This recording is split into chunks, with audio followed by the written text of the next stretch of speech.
back from the dead. Oh my God. A live performance. See, it's so true. All right. So, thank you all for coming. In 2 minutes, because we have other stuff to do, right?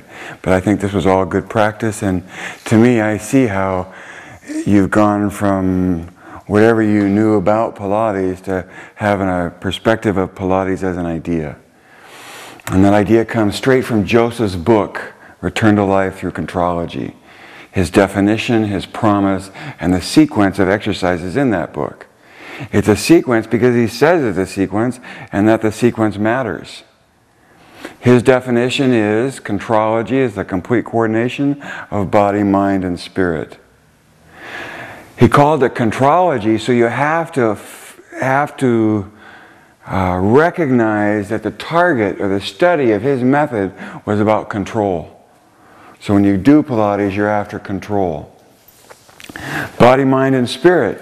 Spirit is in there as a word, and so understanding that spirit is referring to the listener, not the thinker.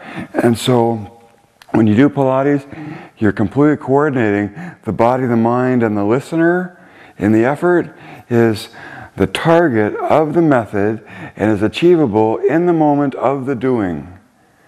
So you know you're looking for something when you teach. You're looking for that quality of contrology, that fusion of body, mind, and spirit.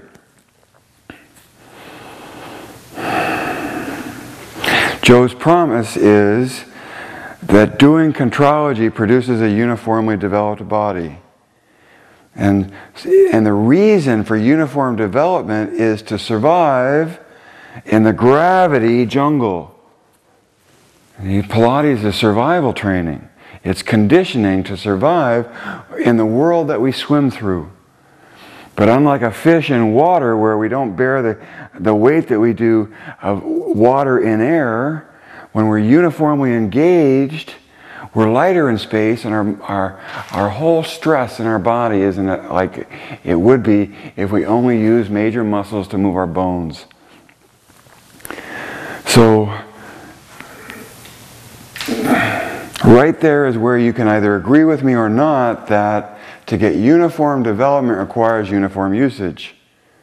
Because once you know that uniform usage is how we get uniform development, then it sets us up for gravity forces the issue of alignment. And to get alignment, we need 2 points. And from those 2 points, we make tension that makes alignment perceptible. And it allows us to trigger uniform usage that I call fluorescence.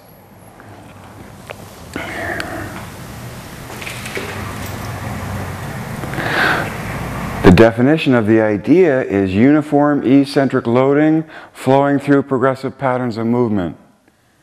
And it's in knowing that is the idea that 2 things come from that.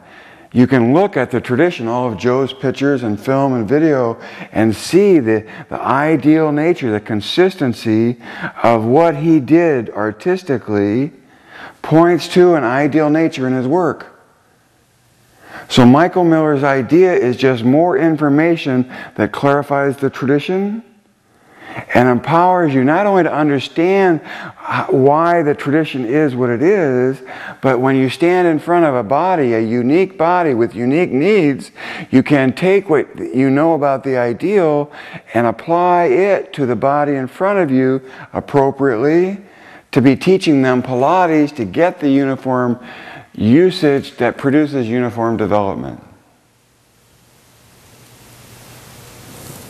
And because you're clapping, that means that sounds like a good ending, and so we'll stop there. I didn't mean that. No. I just thought, oh, well, you need to have that out there for people to see, because that was so well said. Well, and that's